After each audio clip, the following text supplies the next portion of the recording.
Salam Noor. I didn't say hi. Noor is Noor US, صح? Noor, yeah. Noor Palestine.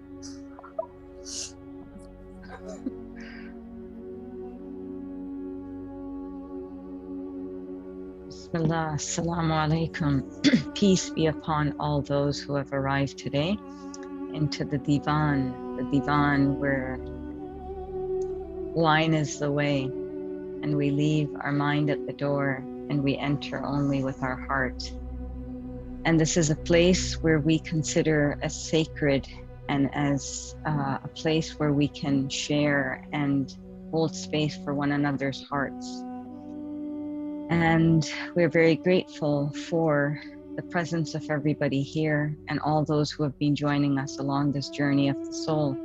Today, we are honored to have May Sartawi from Kuwait, our beautiful dost of the path, who will be sharing with us a glimpse of her journey of the Bedouin girl. She was in training with a world-class master that we had also had the honor to be mentored through in the art of whirling, Khatun.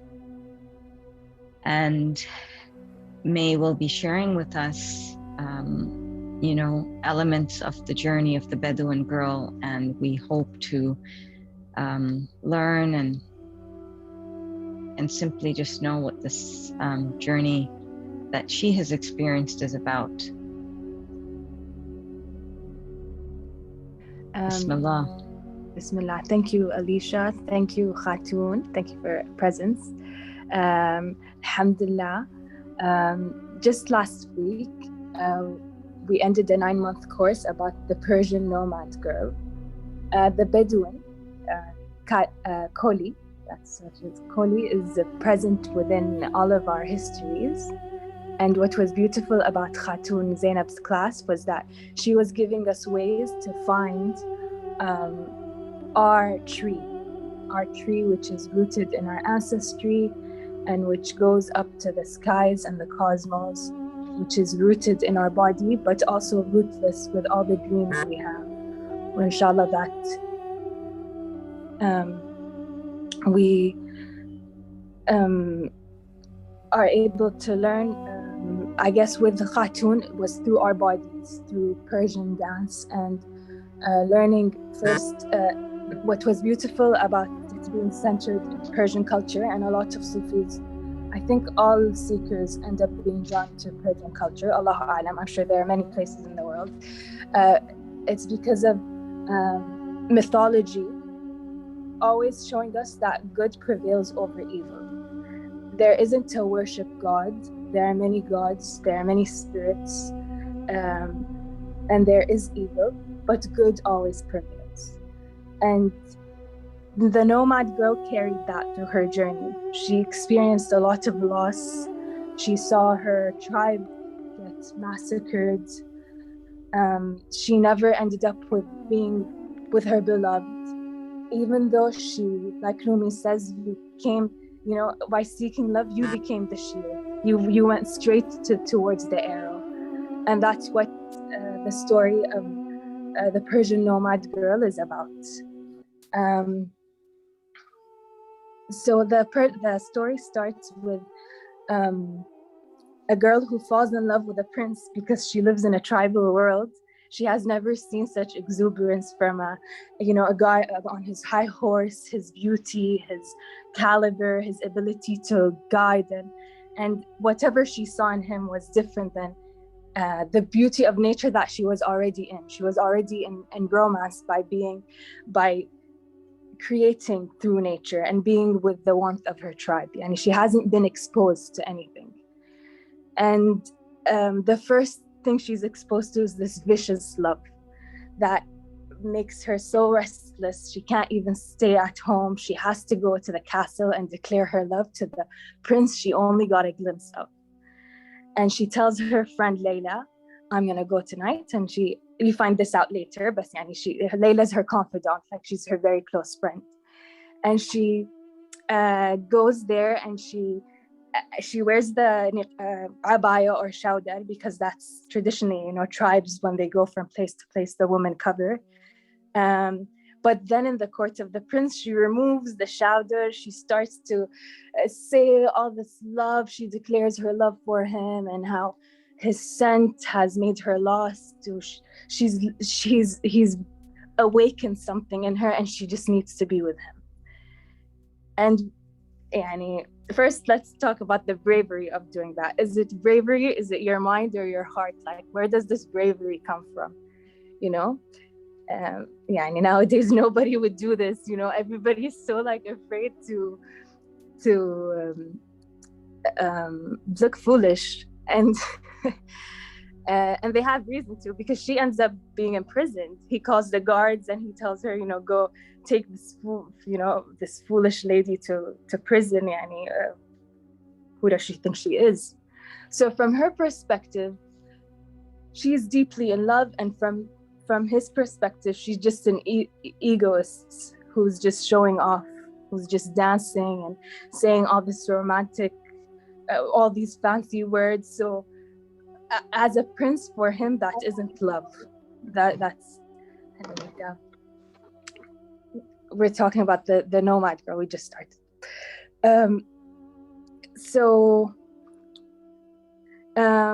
He puts her in prison for 2 weeks, and in prison,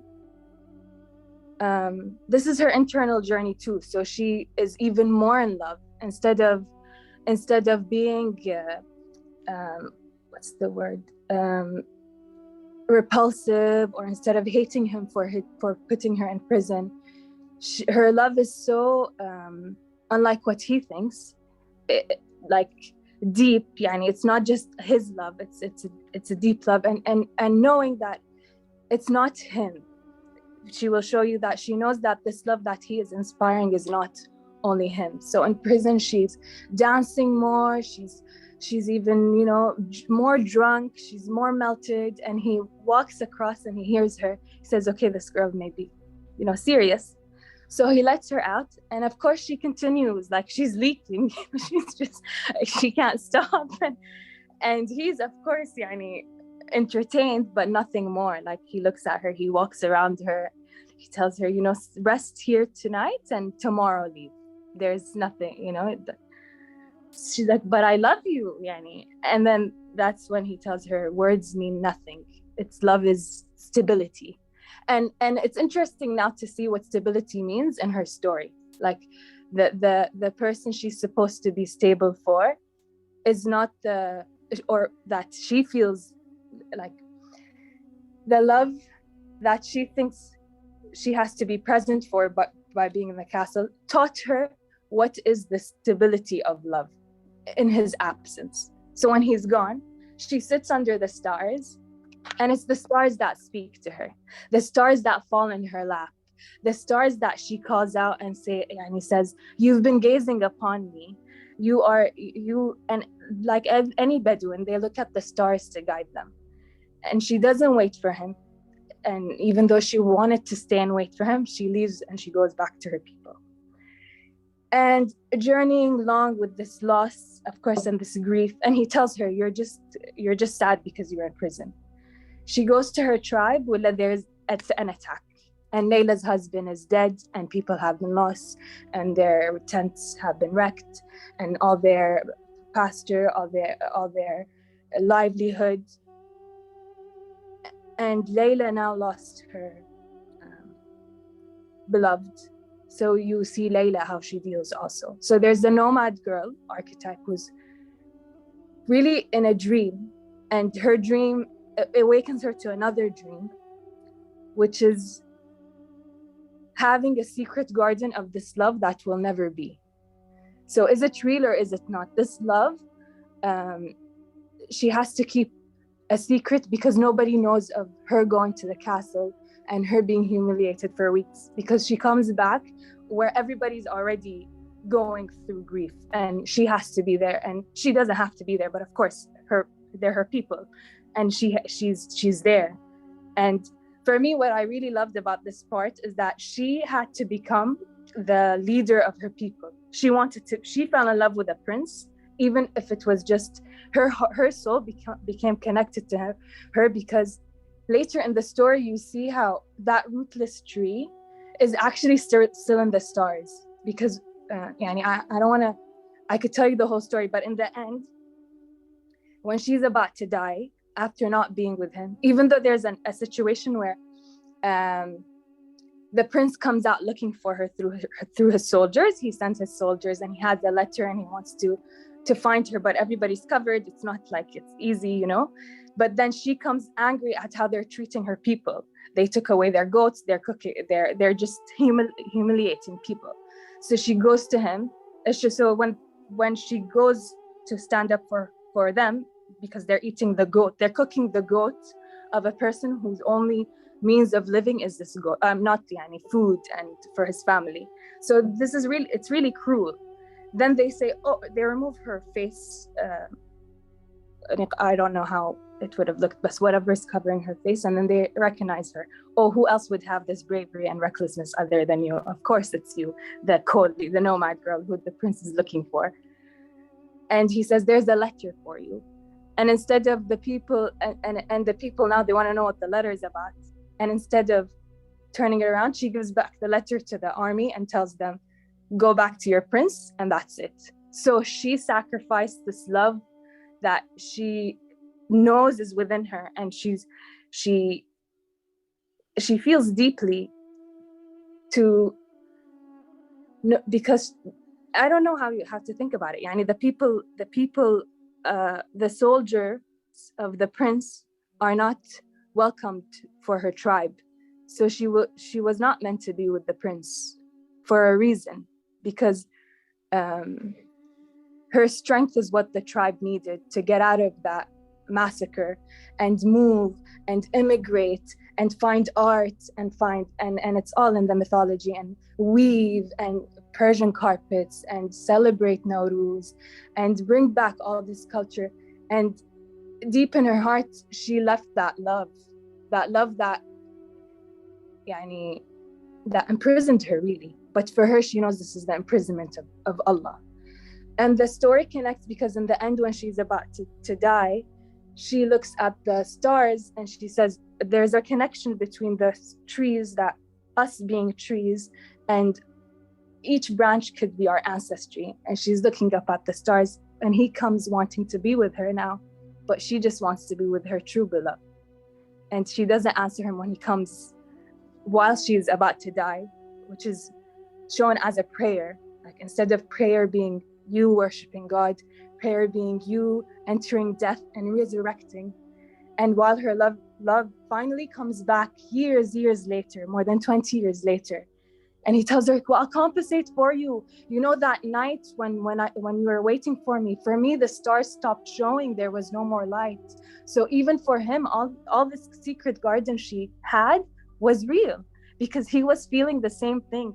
Even though it never manifested on earth, at least it was helping with whatever was beyond, guiding her to the true beloved.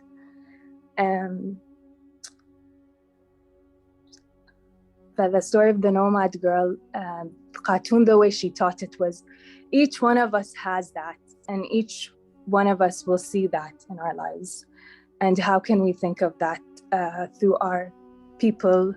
The nomad girl that's been forgotten. As she's dying, she's looking at the moon and she's telling her, you've been watching me. You know all my heartaches because you've been through more. You're the one who's been holding me.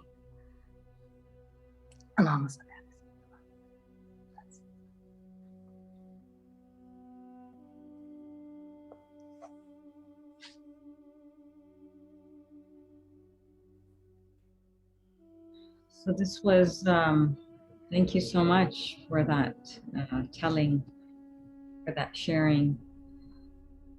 There's a lot of emotion felt. I felt that, there was times when you were about to maybe break down. Yeah, it is because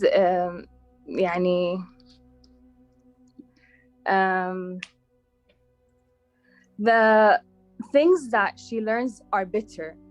She's sad, she has to be happy, but she's never perceived for who she really is. And being veiled with all the different perceptions that weren't really her helped her become the good. يعني تغاضت, the word, like she didn't look at that because she had a pure love in her heart. She untouched. And even when she becomes a chief, her grandfather tells her, don't look at don't talk about anybody about the secret. Now that you have more responsibility, don't let this love show. So it's really different than how we think about today, you know, like it's such a secret, you know, and for that reason, I guess you can go on your delusion without anybody stopping you, you know, nobody telling you you're insane, nobody telling you you're crazy, you know, you just do. And that's what she did. She stopped talking. She was doing.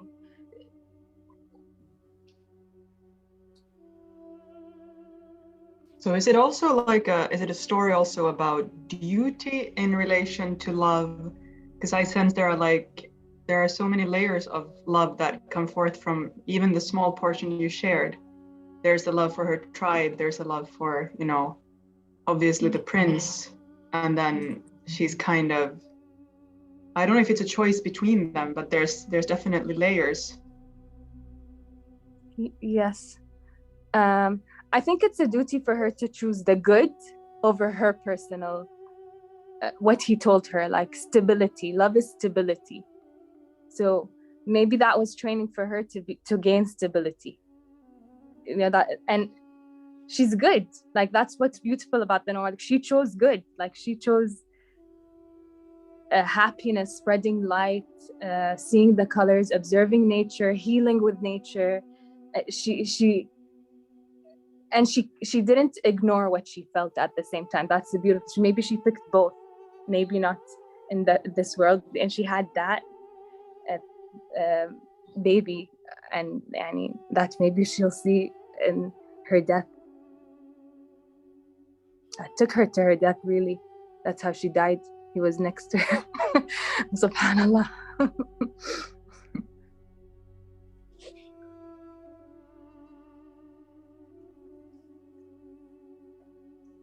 And Layla, we kind of sense there's also, I mean, she's an important character as well, the confidant. Mm-hmm. And she has her own story. She gets to know, I suppose in the beginning, the secret of the nomad girl traveling away, but does she get to know anything more, or is it? No, when she asks, she senses it, but when she asks the nomad girl, she doesn't respond. She plays her nay. That's how she shares. And also Layla has a lot of grief. You're right. She had to be a patient mom. So she was also very influenced by a mulberry tree. That's the tree where she danced with her beloved, and she always remembered it as their place. But in the end, it becomes just the tree being there, the tree bringing the sweetness, the tree being the root, and she dies with the tree. But of course, the tree, there's oneness in everything, unity. So the tree became so beloved because it was her dance of love there, where she was taken to somewhere else, and that's the same place, the root taking her to the cosmic tree. She dies. She asks the nomad girl to take her there so she could die, and and the nomad girl leaves her to die, which I found as something very beautiful, as respecting someone who's very prepared for death, because all their life they've been very patient, and they've been patient with the beloved, and they're ready, and there's a privacy in that. Like, you could die on your own, and I'll come, I'll play the name for you from across the mountain, mashallah, while she's dancing with the mulberry tree as she dies. Layla. Wow.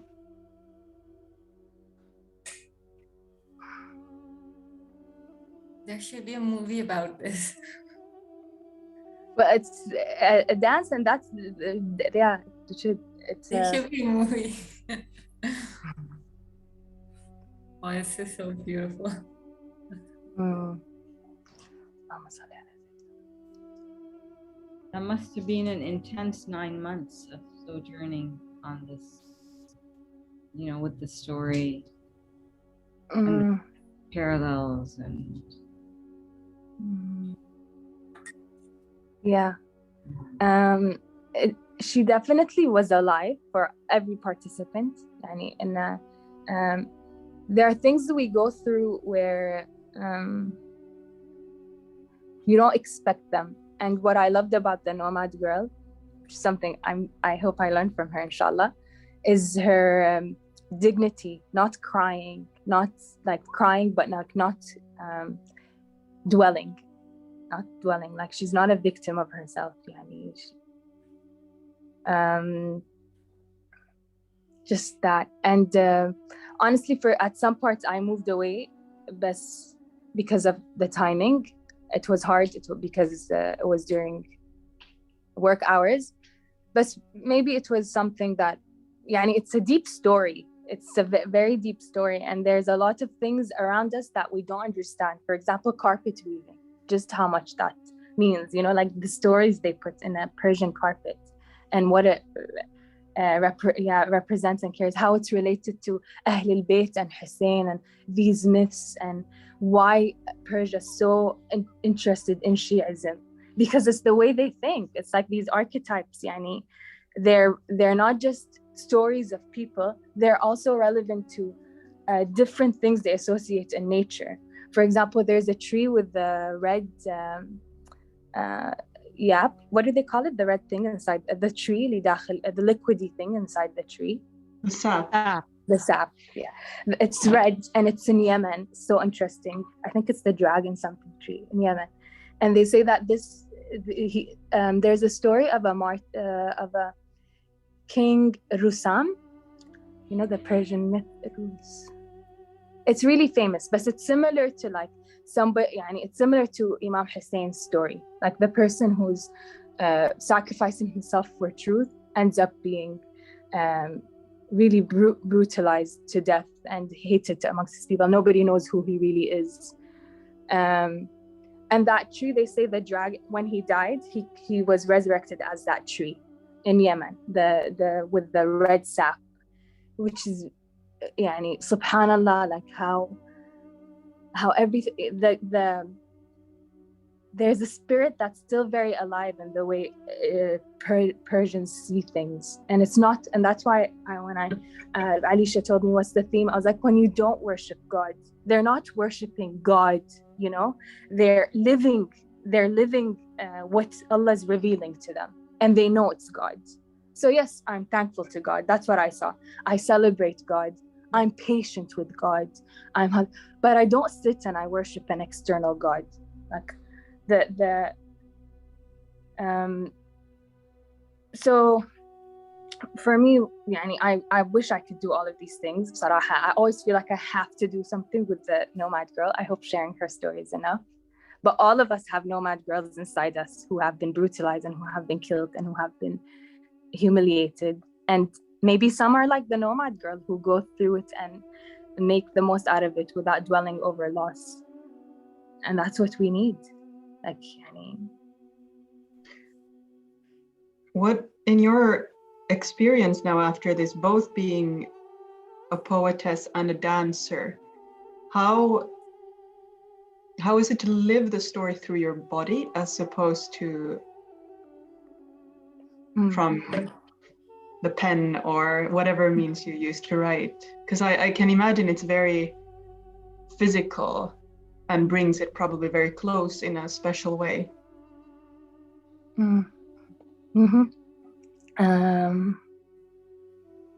Yeah, you get out of your mind. I feel writing and dancing helps with writing. But when you dance a story that, I don't know, I definitely I'm more comfortable with knowing that there's a dance that I don't know how to explain it, but it's because there are a lot of cultural things also around dance for me. Yani, when I wore the hijab the first time, it was because I think it was related. There are many factors, of course, yani, because Allah yaghfir lana, yani, probably something we should be, I don't know, doing, or maybe not. But yani, it's a journey. So I'm going to contradict myself. But for me, yani, there are many factors. I was in a dance class with a guy and I thought he was gay, and it was like a contemporary dance. So I'm always like dancing and I'm like, I go down and like I do yani, funny stuff, yani, thinking that because in my head, it's not okay for me to dance like that in front of guys, unless I'm drunk in a club, which are the days that I'm trying to like, like surpass to make more meaning out of dancing, which was weird because then when I came back to Kuwait where I'm like sober, ironically, yeah, I tried to become more sober. I used to cry when I danced. Like if I dance in a wedding, then I leave the wedding, I just start to cry and I don't understand why I'm crying. Like, so dancing for me was always weird. Yani, it was either, yani, I don't know. Even I remember having stories when I was young, like wanting attention when I'm dancing, because for me, it's like I'm expressing something. Like I remember stories with like my dad telling me, look at me when I'm dancing, and he's not looking at me. Yani, it's like, it's my heart. I'm sharing my heart with you. And I feel like in weddings, there is some superficiality that maybe gets to you, and maybe I start to blame myself, feel weird, feel like there are a lot of things to recover from after. But then with this class, it's like there's a word that needs to be said. And in Persian culture, your hands are the pens. So like, and they're the leaves of the trees, and there is more to it. You're actually a tree, and your breath is your core, and you're the trunk, and you're everything, and suddenly you're not you anymore. You're just free.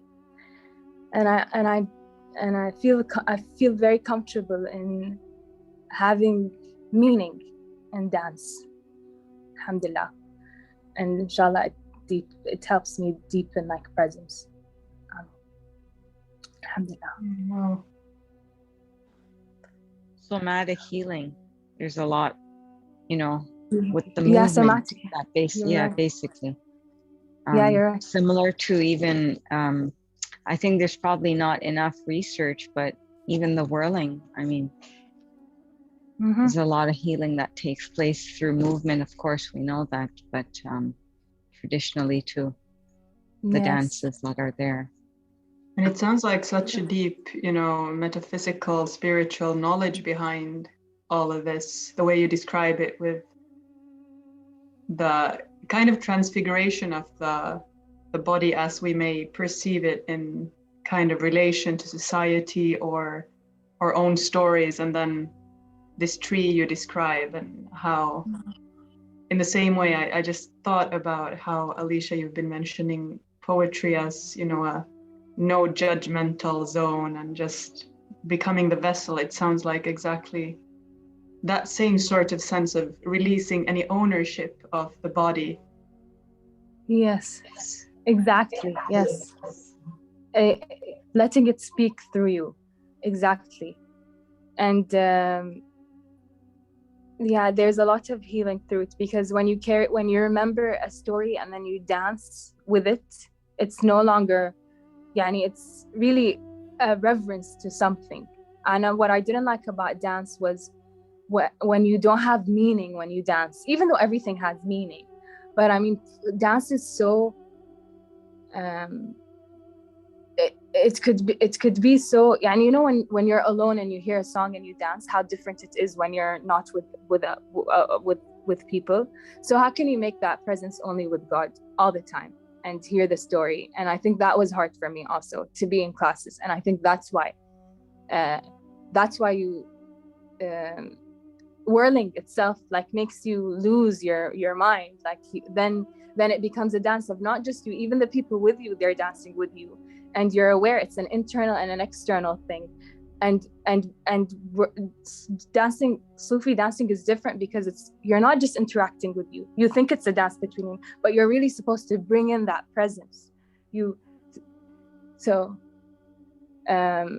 so يعني, so what if you're bringing a presence of something, يعني, of a character that you really feel you created, you know, يعني, I felt like there was a very powerful thing in her saying, like, everybody has a story that they could create. Like, imagine you've been through something very bad and you're able to really, like, retell your nerves, I'm gonna express this feeling that you were never able to share with anybody this way, and you're gonna feel like, even people may perceive it differently, you start to feel it, you start to put yourself back again in a situation where you're feeling these things, and you have to come back to the presence, come back to the presence, come back to the presence. So there is a metaphysical aspect, because you're doing the work as you're dancing. Like, you're not just doing it, and you're not consciously doing it, but there's work that you have to be aware while you're doing it, until you lose it, yani. But yani, it's that's why I feel like you have to always have a guide. It's scary, you know. Yeah. Okay. How did it resonate for you also, like the archetypes of the stories that you have?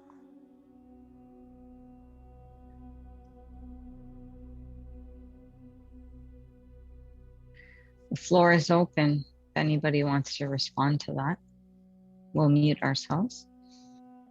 It's so beautiful. And yes, it is. It is rare. Like, we can relate with it.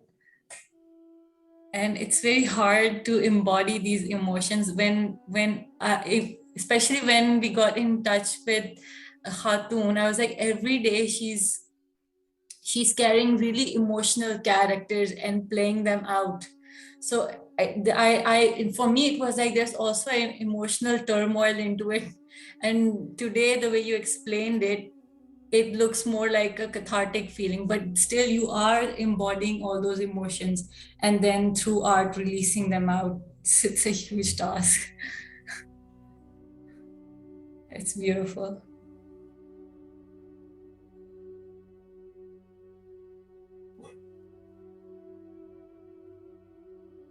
Yeah, I think also as I wasn't part of this this 9-month journey, it's hard to, you know, probably contract all of those experiences and nuances into these characters in such a, you know, concise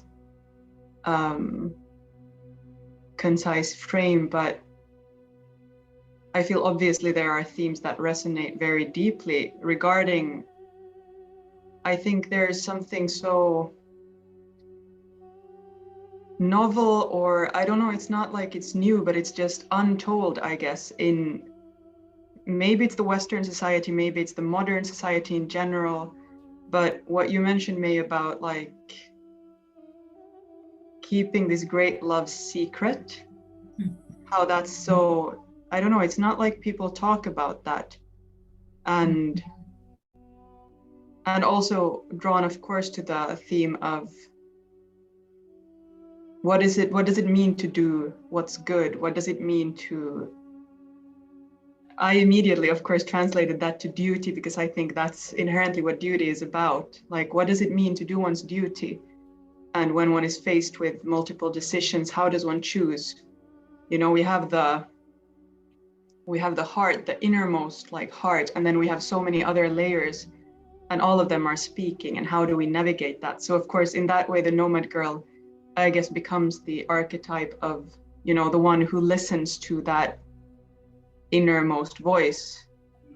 And then I wonder if this Layla is, you know, is another aspect of the same, being, you know, her companion, being, you know, showing a different side of it, having a bit of a different fate, but still having to kind of keep her courage, keep up what's sort of good in the face of challenges and heartbreak and sorrow.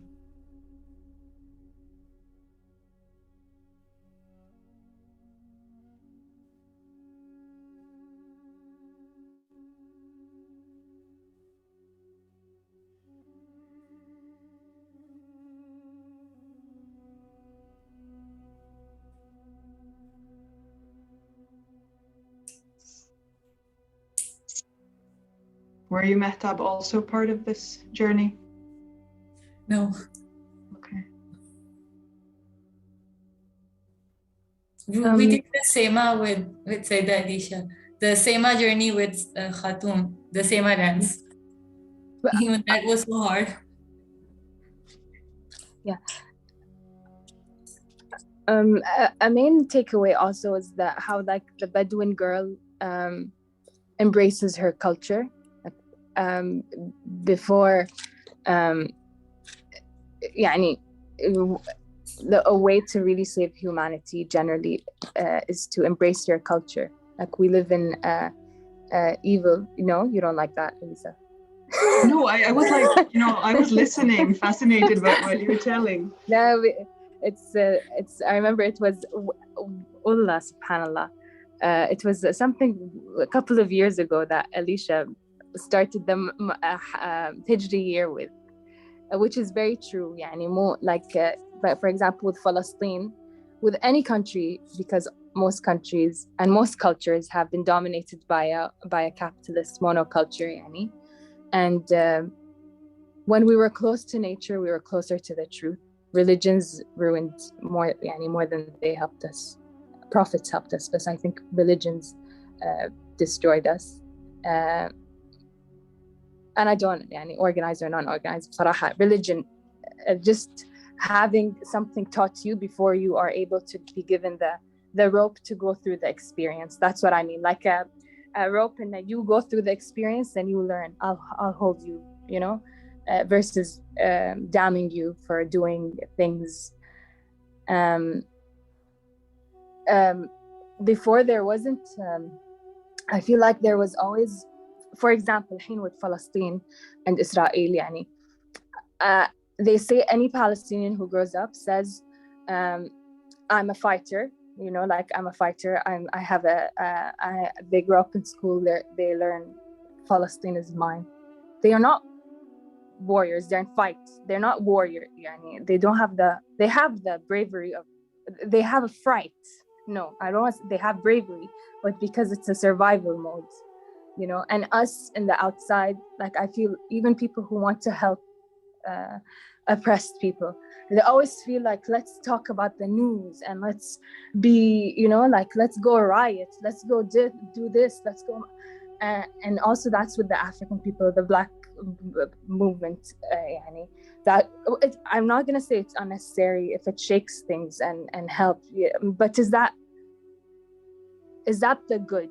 Like, يعني, when culture has these activities that you used to do in groups, even if it was playing music, even if it was weaving, even if it was embroidery, even if it was food, and we don't have that. Like, يعني, for me, يعني, we inshallah we have that, but we have to be more conscious of how can we create that, because that's healing.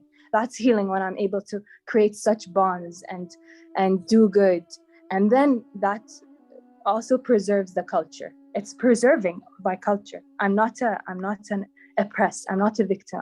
I'm beautiful. We have beautiful culture. We are connected to earth. We are resilient people. We have manners. We have adat. We have traditions, and these are the Islamic traditions. You go into every land and you become that tradition, and you spread the good, and you don't say this is the way Islam is and this is how it is. No, you come from the, you really connect with the earth.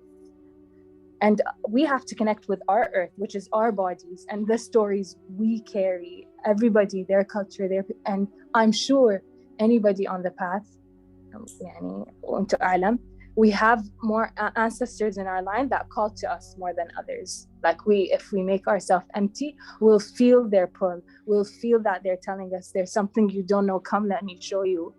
This world is but an illusion. Come, I'll pull up. I'll show you. And we have to empty ourselves. We have to find the things that make us empty. Whether it's writing, whether it's poetry, whether it's playing and cooking and creating, just doing these communal things that really, really using our hands, holding hands with people, not whether holding people in your heart actively, create these bonds. There will be no need to riot. Allah. I'm also reminded of the movie Pocahontas. That was also very powerful. Colors of the wind. May, I think generally speaking, there's so much emphasis on so many different types of healing, you know, but I think just based on observation and over time, I think there's not enough known about the powerful effects of somatic healing, like through movement and so forth. So on a personal sort of experience from yourself, because I know you've been involved in movement for long, even before the nomad, just, you know, I read a story today, just, you know, it was something on my feed, and it talked about a young girl who was probably like in primary school, not even primary, maybe even younger than that, maybe like grade 1 or so. And well, that's primary, but she just couldn't sit still in class. And, you know, she was sort of seen as the fidgety, lacking attention, and possibly even at that time considered to have some sort of disorder, learning disability or disorders. And she was placed in a room by one teacher, and there was some music left in that room, like a radio or something like that.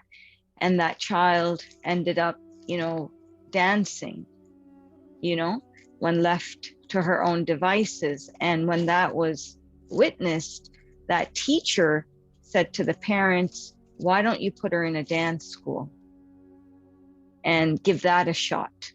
And it, you know, fast forward, this person became the producer. And I think even, I'm not sure if she was the, you know, the, if she did the script, but Les Miserables, right? The famous play. And then that was her behind it all. And it's just amazing, because I think there is the dancer within, and everybody has that, but how many of us tap into that? And how many of us are encouraged, you know, culturally or otherwise? And there's a lot of stigma associated with that. And it's almost like there's a part of us that wants to break free and just be set free. And dance or movement becomes that sort of portal to just set yourself free. And yeah, so like, I'm just curious, for you, generally speaking, not necessarily associated with this course experience that you had, this learning experience, but just in general, how would you say movement helps you in healing, body awareness, all that sort of stuff that is required to know thyself? Okay. If you're right that culturally and socially we're not allowed to dance. Like in Kuwait, it's illegal to dance. If there's a concert, it's illegal to dance. Sorry, I just had to bring that up. So I guess even though but I don't know, your question is hard because it makes me think about my experience. Like I could relate to that girl in a sense in that I was very clumsy growing up. So I had a lot of energy, and I had a lot of real threats like at home. So I needed to learn how to move for a reason. Like it's I'm the youngest of 5, so they're all like, not my sisters, but I was and if this energy isn't like if nobody's playing with you, nobody's doing these things, you end up doing dangerous things when you can do that dancing, by the way, and you don't need to go and climb things and climb a you can create that experience through dance by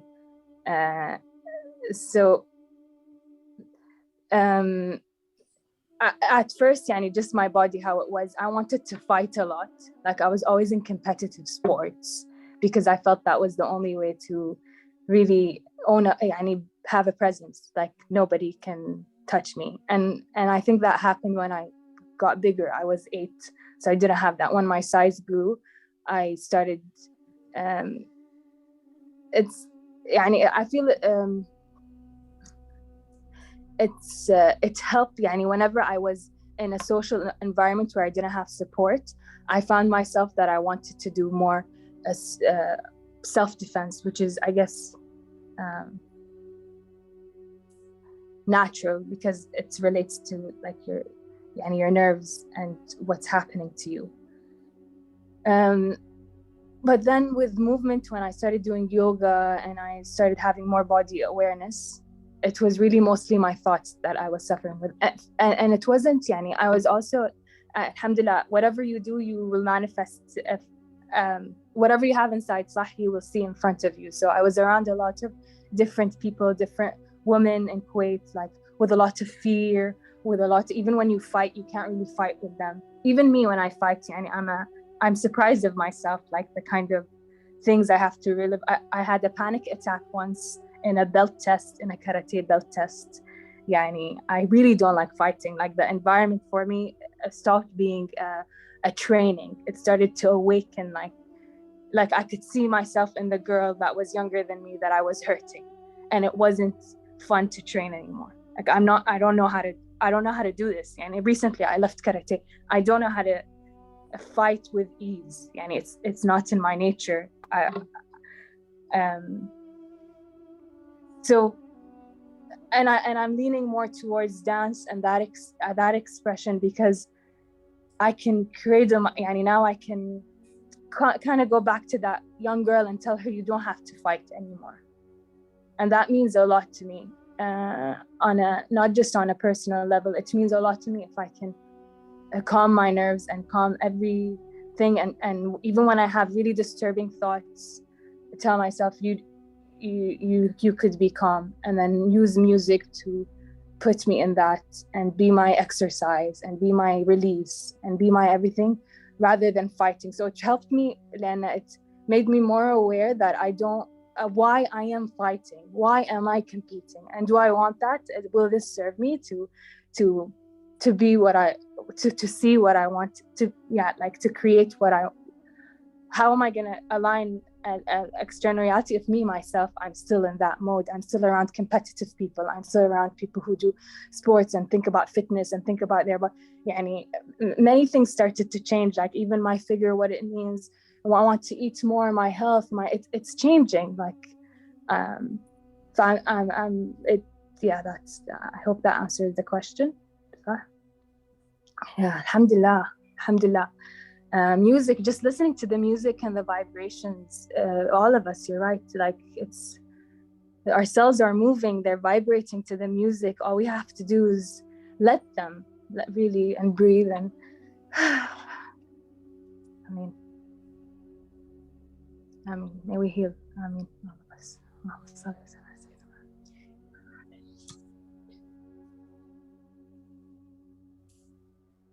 Do you just another question that came up, when you really get when you really, I guess, imbibe in both the story and the movement, do you actually feel that it's full spirit, or do you find elements of other parts of you moving through you, or is it just fully, eventually it's supposed to be all spirit? Or, you know, honestly, I don't know the story well enough to make it all spirit. Generally speaking, generally in dance, yes, because when the spirit just basically it's parts of me. I can see myself when I get in the way. I can see my emotions. I can get very angry dancing. I can feel a deep emotion, then suddenly I'm disturbed that I feel this emotion, and my body is reacting. And sometimes I just so suddenly don't hear the music anymore. It's too overwhelming. It's both for now. But definitely spirit. There's a subduer in music. I call music Sultan. The music is the Sultan. Okay. Interesting. Yeah. So it's just a beautiful, it's another way to know thyself and to know source and to know your creator, basically. And Yes. that's amazing. What would you say? Sorry, can I ask something, Alicia? Mm-hmm. I wonder, what would you say to someone who's feeling like, you know, because you mentioned the difference between dancing alone and dancing in front of others. And I know for many, dancing is very, it comes so close. It's like, it's very intimate to dance. It's very intimate to express with your body. And what would you say to someone who feels kind of trapped in, frozen, like within their body regarding to dance?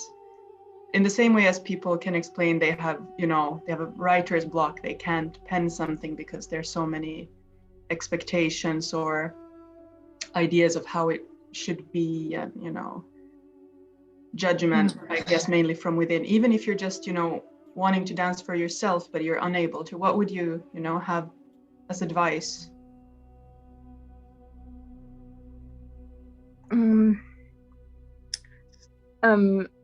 I'll tell you what I learned from a different dance, like in salsa, which is similar to us wanting to be danced, right? And you want to be moved. But first, the dance isn't really your dance. That's the first thing we should think about in a life. My body needs to express itself. It's not me who will be dancing. I have a breath, it's already moving me, and it wants to move.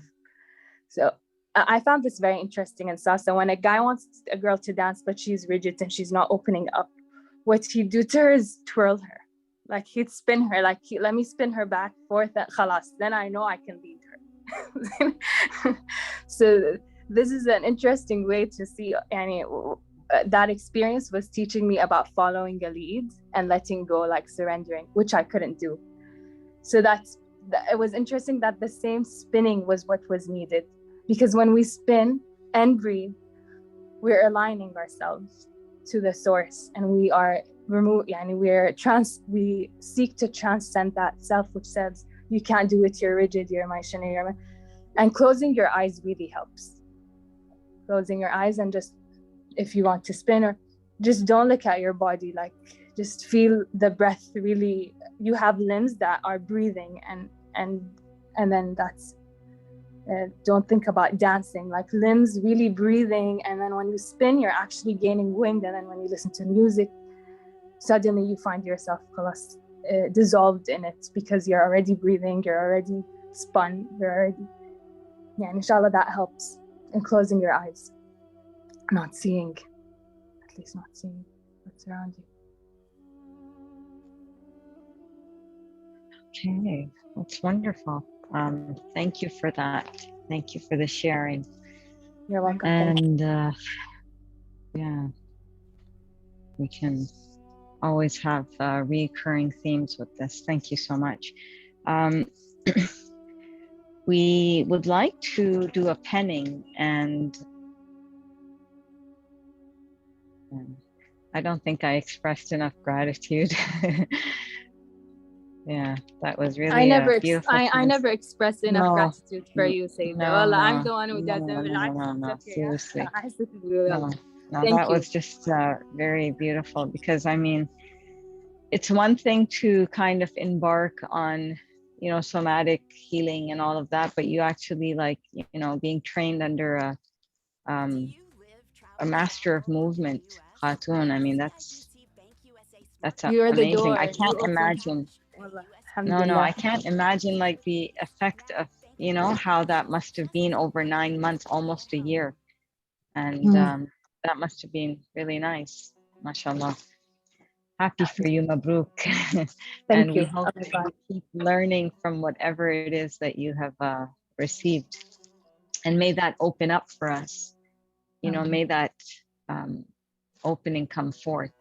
Ameen, for all where of we us. can heal somatically through our bodies. Ameen. What we'll do now is we can do a penning, and I will take a prompt, or I will basically read something from this book, which was given as a gift from our friend Miral. And it's the Illustrated Rumi, A Treasury of Wisdom from the Poet of the Soul. And the translation is by Philip Dunn, Manuela Dunn, and R.A. Nicholson, forward by Houston Smith. It's a beautiful book with a lot of, art, and the aesthetic is just extremely beautiful. So I was just about to read something else, and something else came forth, and I think this one is sort of jumping out of the page, and it's called A Body, a Prison. So just give me a minute while I...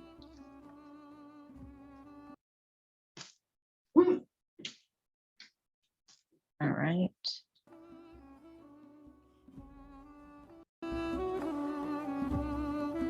Okay.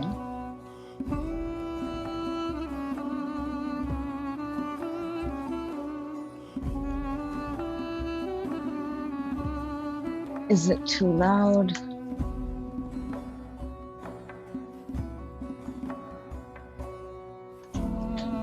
Can you all hear the music?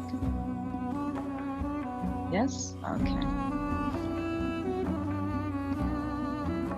The Body, a Prison, Rumi's Diet. If you eat too little, you'll remain hungry like a crow. If you eat to your fill, you will suffer from stomach pains. If you eat too little, the result will be ill temper, dryness, and indigestion. Eat the food of God instead, and you'll easily digest the nutrients and ride like the ship on the spiritual ocean. Be patient and persistent in fasting, and you'll receive without expectation. For the full-fed man does not wait expectant of bread, wondering whether his meal will soon come or later. Unless you're expectant, the bounty of God's food will not come to you. Practice expectation like a true being for the sake of the dishes of bliss. Every hungry person finds food at last, for the sun shines upon us all. When a grand guest will not eat poor food, bring better food. Do not hesitate to be a generous provider, for the lofty mountain slope expects always the dawn's bright sun. Do not hesitate to be a generous provider, for the lofty mountain slope expects always the dawn's bright sun.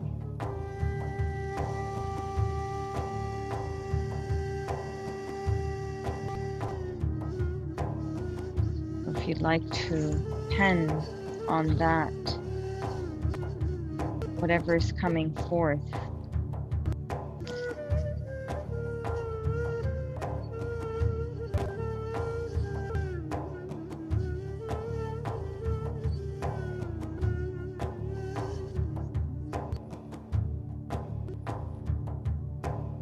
Give about 10 minutes for that, and we could read a few more.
let us share our pennings. Whoever is ready, unmute yourself.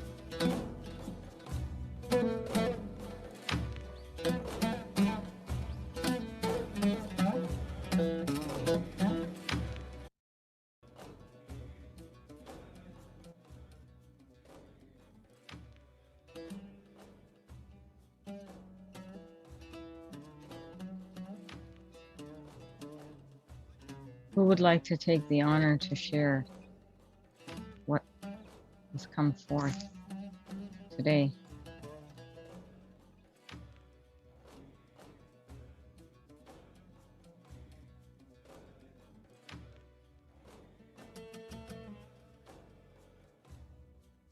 May, would you like to share? Okay. Learn to fast from yourself. Commit to the best from whom. Sometimes the best is through. Practicing that Allah's promise be soon. Will come out of the dark blue horizon lit by a light.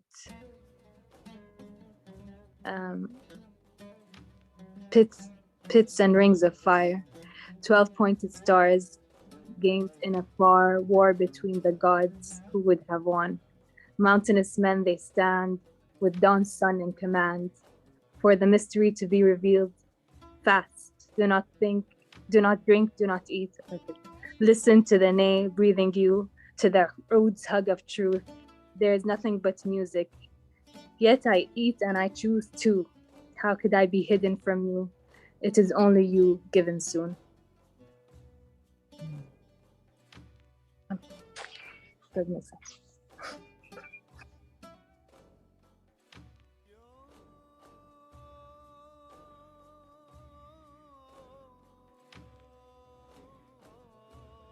Thank you.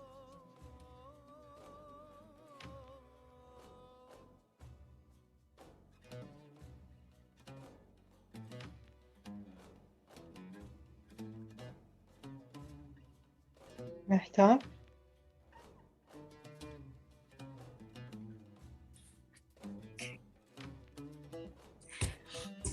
This tree is embarked upon by breath, who being the unseen essence of Ismullah. This tree is imbibed in roots of zikr, conscious, unconscious tethering scenes together. This tree is bloomed in silence, for silence is its sustainer. You reap its fruit of highest love, silent with silence. This tree cultivates presence of highness, a grind to integration, mind, body, soul. In nearness, in seclusion, and in between. Madad al-Haq, Ya Sayyid, Ya Sahib, Ya Siddiq, Ya Rasul, Ya Allah. I had the inspiration of the Naqshbandi principles in my heart. I've been thinking about those as well from the day of his birthday in Muharram. So I was planning to write it, and right now I was able to.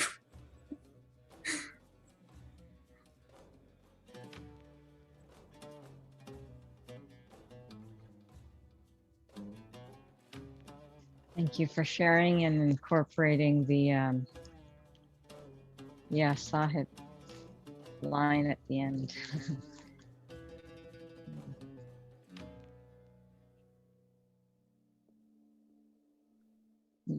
Noor, I don't know if you were there during the penning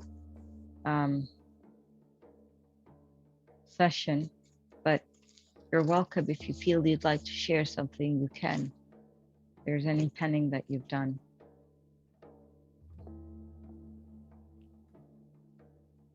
And if so, you can unmute.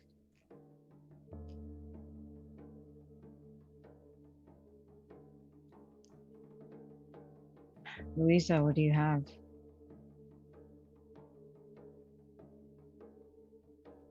I asked Khadija as well. Okay, so we have Khadija and Noor who are here just to be present and listening, inshallah. Okay. For fear of getting away too easily, I renounced tasting you briefly. For fear of enjoying the courtyard and not the inner chamber of the palace, I declined your invitation. Don't assume me greedy or ingrateful. I merely know my innermost desire. A brief embrace compared to lifelong matrimony. Who would choose the former? I shall keep anticipating you and your glory in full. I shall rather remain hungry for you than be lured to think a shallow sip would quench any thirst. There's no place for even the slightest contentment before I see you face to face. I shall not grant myself the false safety of your lap before you swear to me you'll never again leave my side.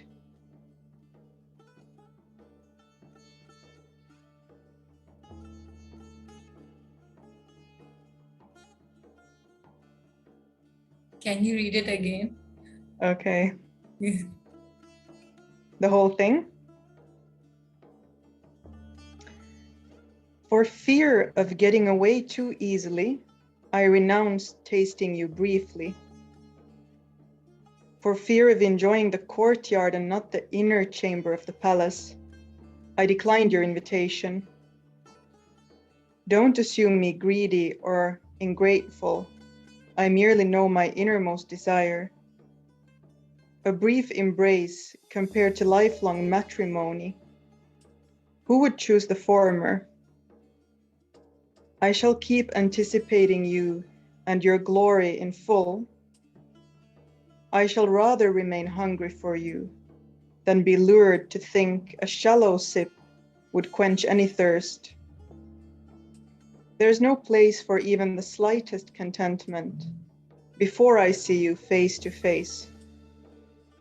I shall not grant myself the false safety of your lap before you swear to me you'll never again leave my side.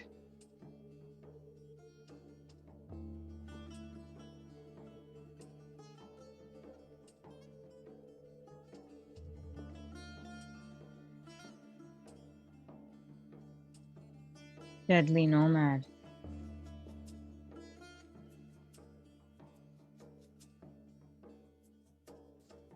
I guess I'm left at the end.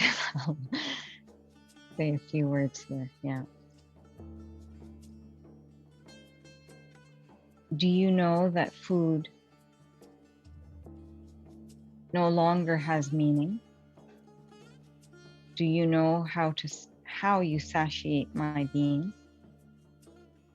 Do you know you are enough as food for my existence, for my subsistence? Do you know?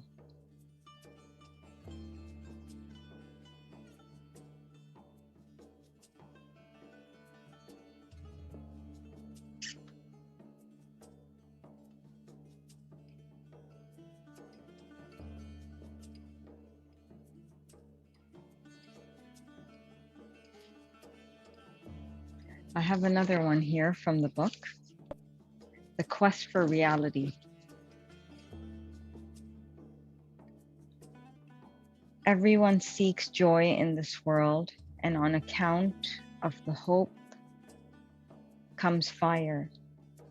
The old and the young are ever gold seekers, and they know not the difference, the gold from the tin. For the common of heart cannot see so well, the good from the bad, the cheap from the pure. If you have your own touchstone, then all will be well. But those who have none should seek one who does. But those who have none should seek one who does, seek one who knows the difference. All others will lead you astray. Don't follow the cry of riches to be Don't trek to the spot where the promise is made, for there you'll all find are the wolves and the lions, and the day will be spent, life lost, and the road far off. Find the work of your life and the worker too. Find the work of your life and the worker too, for both exist as one, this is you. Find the work of your life and the worker too, for both exist as one, this is you. Discover vocation, creation, and joy will come like clairvoyance, where blindness is gone forever.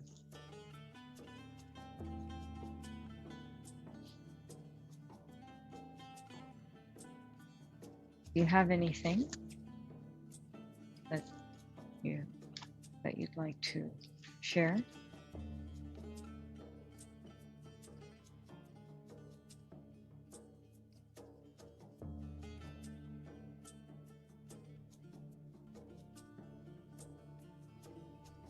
Are we gonna pen, or do you mean about this?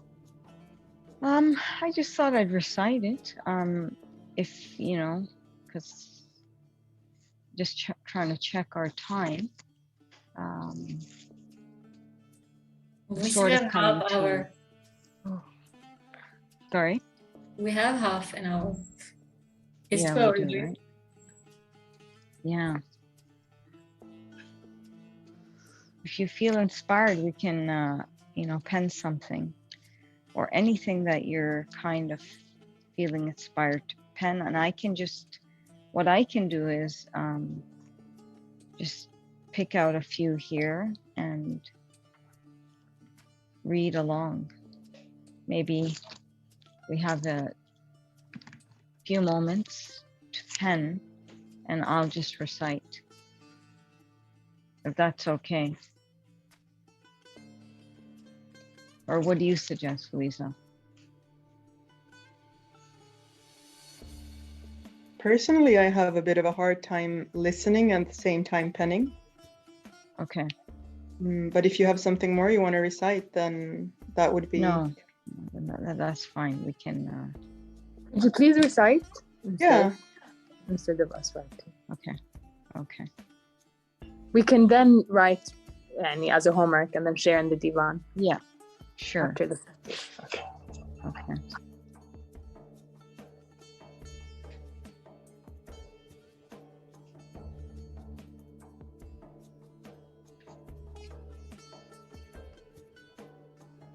We make pathways in our lives and follow blindly till death.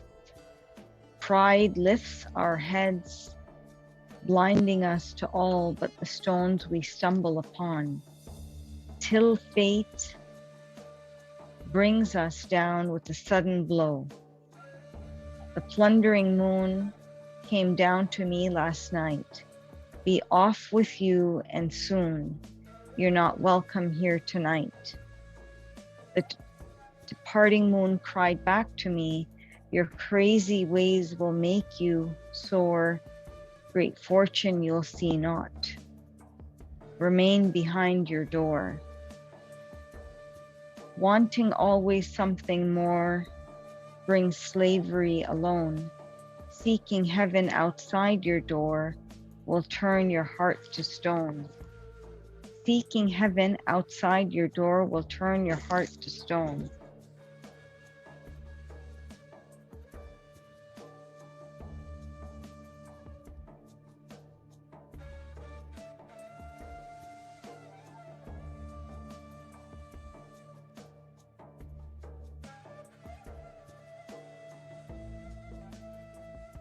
Your footsteps made the earth delight. Pregnant with mirth, she offered fair flowers to you. And as all worlds sang songs of joy, the moon alighted on a star.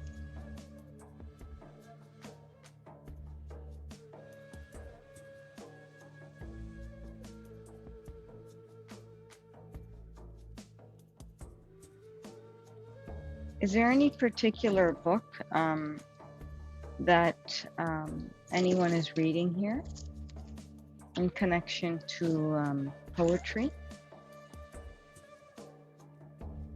Does it have to be a poetry book? No, not necessarily. But I'm just What, wondering. what you read reminded me of something I'm reading, the Sufi path of knowledge. Like the question about good and evil is always a big question, of course. And I love how like the idea of non-existence is evil, and then the good is existence, which makes me think about what you read about if you're unable to see, find somebody who sees. So non-existence is basically darkness, and anything that comes to life is lit by the light, which is the same thing as the good. And evil is basically an accident because there's no light, like it's non-existent, and you need light on it until and so from a non-existence point of view, for example, if I'm a seeker and I'm blind, which I am, and there are many veils and I can't see, and then I see light, I see existence, I see a sheikh, I see somebody who's mashallah blessed with knowledge. He offers me, or the light of God offers me all possibilities. So I see, as non-existence, I see all possibilities. Actually, sorry, as the sheikh, as the existence, you see all possibilities in the non-existence, but the non-existent can't see anything.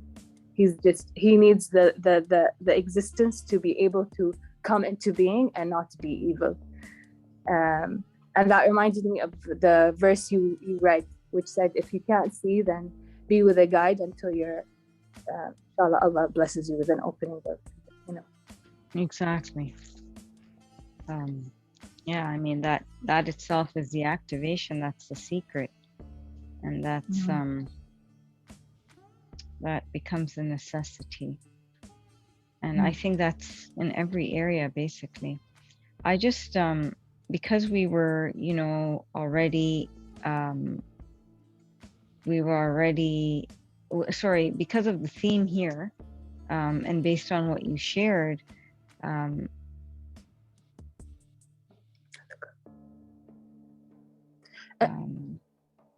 Yes.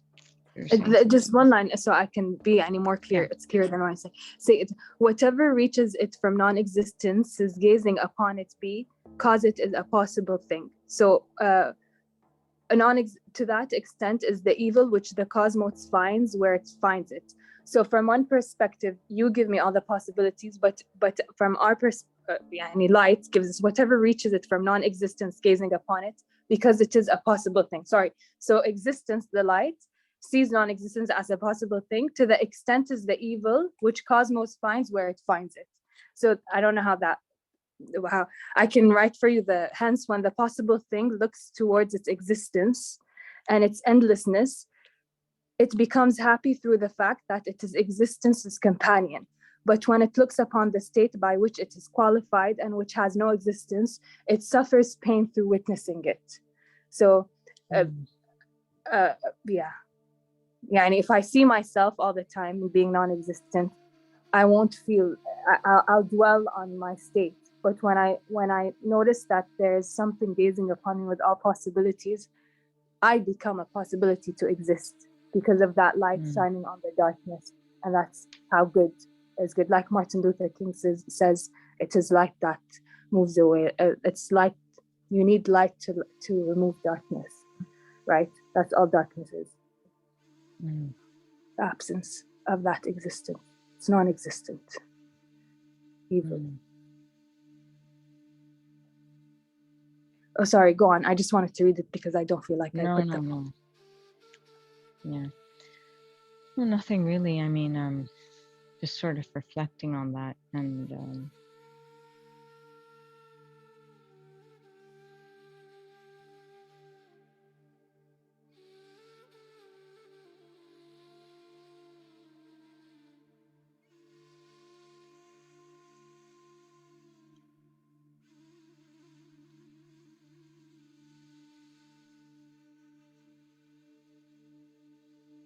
Today is a more of a sort of reflective sort of session, very minimal. Everyone's sort of being reflective.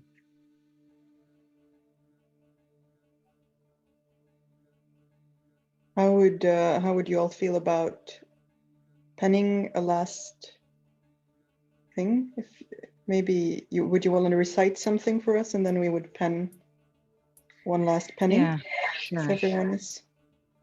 I had something that came yesterday because of having May on board with us and sharing her reflections and her telling on the nomadic or the nomad girl, which is within all. The question is, what's the difference in movement as worship and prayer as worship? Is there? So it's just our limited sort of viewing, our lens, which limits us to seeing the beauty and the oneness of every form of expression as a form of worship and a form of longing and a form of expression that is rooted in love. So I would like to share this one, which I know I must have shared obviously on our platforms before. Seductress by night. Dancer by day, dancer by night, dervish by day. Seductress by night, saint by day. Who do you judge what you know not? Dervish or denizens, saint or seductress, artist or avara, dancer or dreamer, missionary or visionary, Zuleika or Zainab, zindiq or Zania, murshida or murtada, Zania or Zahida. Come, come, whoever you are. Ours is not a caravan of despair. Come, even if you have broken the law 1,000 times. Come yet again, come, come. And that's that. That's just sort of where I feel something, that resonates to this sort of space we hold, where it's a space for all and everything is sacred. All ways of being are considered sacred in this path, and no one is allowed to judge.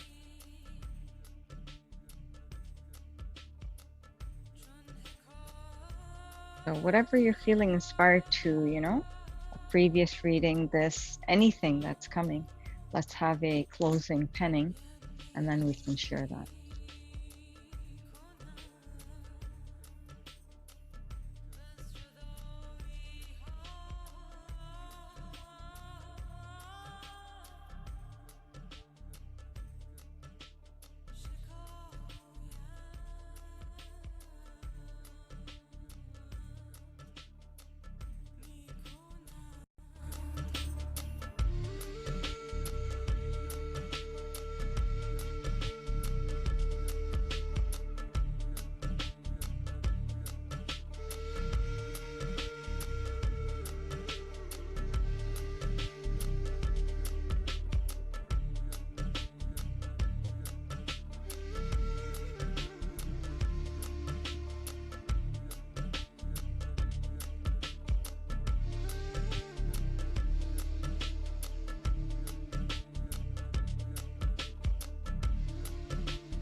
Who shall share?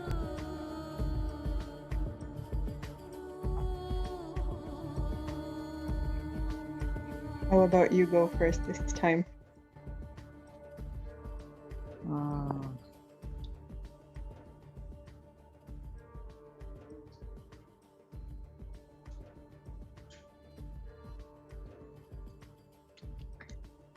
Okay. Today the ink runs dry. I seek the river leading to the ocean. The ocean has its tantrums, throwing me out into shallow waters ever so often, setting the stage for reciprocal tantrums. States are unpredictable like the ocean. I seek to return. Is permission granted? Or has the begging yet to commence? Enslaved and vulnerable, I seek presence once again, your presence, O eternal. I ask the river to be kind, drifting me through currents eventually, if the ocean permits presence, where the ink of this pen shall never run dry. The end.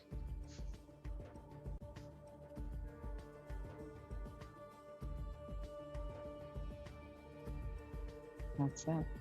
Who's next? Entrance.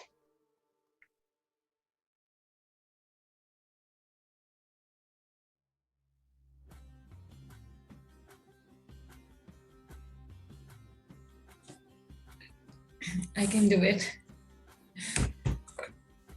With no one allowed to judge, comes a frothy flood of colors limitless, one after another. We bathed each and every one with heavy showers.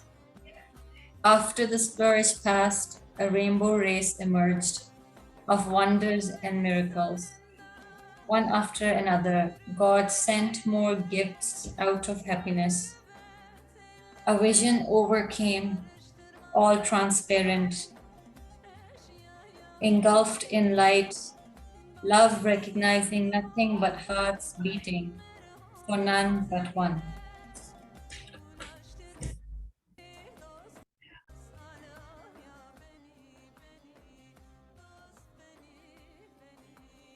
Can you recite the last line another time, please?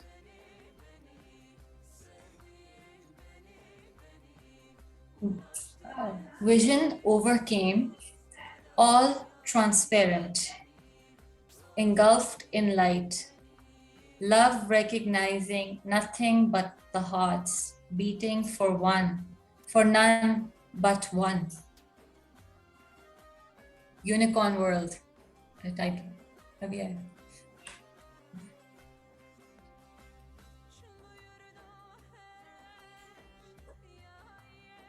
Thank you.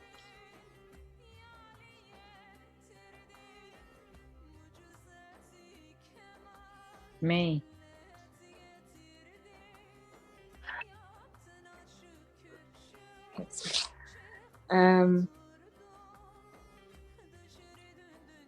Movement as Perry and Salat. Why do you judge what you know not?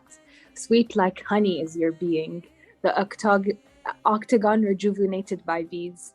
Combs flow honey like the hair from your branches, or fish bones you brush. That crown of flowers on thy head, wrapped in your tail, the moon in which you whirl, my riverbed, the crescent, that's what I meant though, reflecting its waning and white fabric upon receiving your brighter bedded on each month's 14.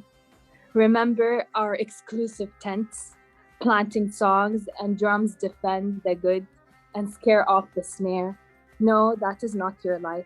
The full moon emits the truth, like the light from your orbits. Are you walking or levitating? Queen Sheba confused. The floor has become water. In Suleiman's gaze, she floats. You in love have many names. It is the courage of love's dares. Then returns with the lesson for your daughters and your kin. Mother faceless with many faces, yet only one to retrace it, dance again, circles and shapes, nature's rejuvenating its way, in honey poured from your internal tavern of gold. Mother Moon.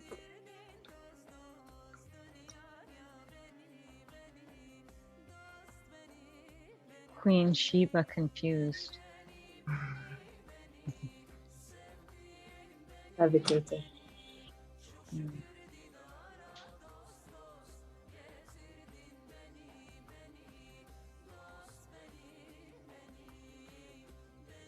Okay.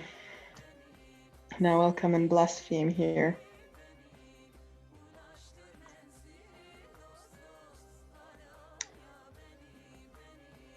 I long to be one with the sinners. So long I've pretended to belong with the saints. You showed me all my shadows, and I gladly take my place among the thieves, murderers, pirates. Only there am I allowed to show my face, to leave all piety aside. In their merry company I can drink and dance, rowdy on the tables with skirts lifted. Do I shun the company of saints? No, I merely do not belong. I'd rather you see my real nature, a fraud and a traitor, an impostor with a pretty smile. Let the Lord of Hearts judge me, and everyone else can leave me be. Thank you, and good night. You need like tomatoes thrown at you. What was the Exactly. What was the last line? The last line was, let the Lord of Hearts judge me, and everyone else can leave me be. Can let you be? Yeah. Oh, okay. Criminals. I like the part where it's like, I'm an imposter, I'm a fraud, I'm merely, I feel it. That's true, Oh, true, yes, indeed. Huck. We can do the zikr of Huck on that for all of us.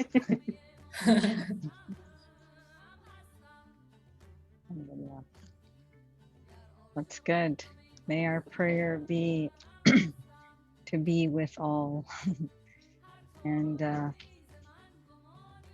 may we realize the state of the malamatis, the ones who blame themselves because they know their reality.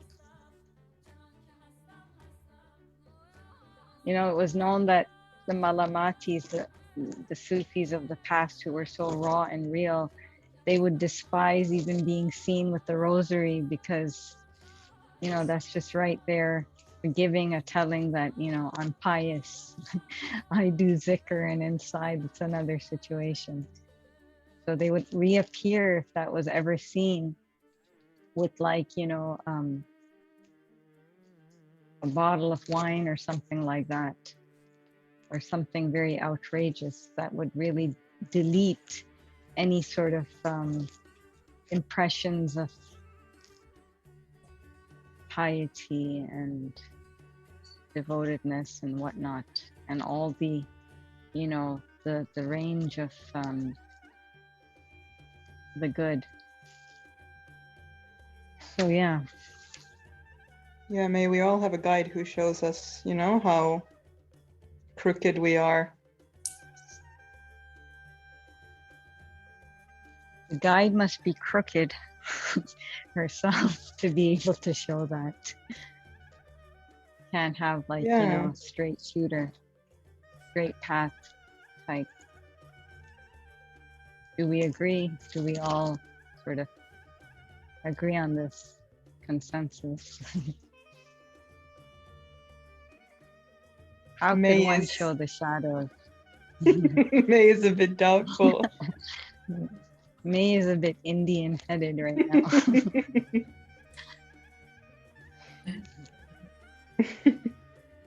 That's your next. Now you have to learn with, what's her name? What's the other one's name? Our famous Kathak lady. Ines. Come on. Ines. Ines. Maybe that's where we're gonna be all led to. Ines's Divaan. Maybe she should come and teach us. Yeah. But she found a lot of similarities with Persian culture. Yeah, exactly. MashaAllah. She even finds herself possibly, you know, having roots, Persian roots, because people from her region have that sort of flame. Yeah. Mm-hmm. And that's Yeah, beautiful. maybe It's I'll beautiful continue. dancing. It has a lot to do first, I think, with you have to reach a certain stage, then you're able to dance the dance, yani, with meditation and with a teacher. So it's very True. Yeah, I'm gonna definitely consider it. I have this photo, and I'll share it on our Divaan. You know, the Rajasthani dress that has mirrors and stuff. So I was like a little, I think a 3-year-old, and I have this picture. I don't know, like how I would have agreed, but I was wearing like a black skirt, like a Rajasthani skirt with a crop top, and my belly was showing, and I had this pot on my head. And I was like, okay, whatever. So I'm gonna look into. Did you share that picture with us? Yeah, I'm gonna share it. You know, with the Dora haircut and Yeah, all of that. But yeah, definitely. I'm open to all of that. So, inshallah. So, yes, your time is precious, and we've basically concluded with our session this week. And it was an honor to have you, May, to share and to tell us and just transmit all that goodness, and to have everybody here share their heart, and those who were silent, your presence is felt, and we appreciate that. So that is for now, and please post your pennings on the group if you like, so that everyone gets to read them. There was a request because I think at least, yeah, Mariam couldn't hear what we were saying. She was on the train, so she asked if we could post in the chat, and also those that couldn't attend. yes, we'll do that. And until next month, inshallah. Thank you so much. Much love. Nothing's hidden from the dosts. Salam. Yes. Thank you. Thank you. Thank you. Hafiz.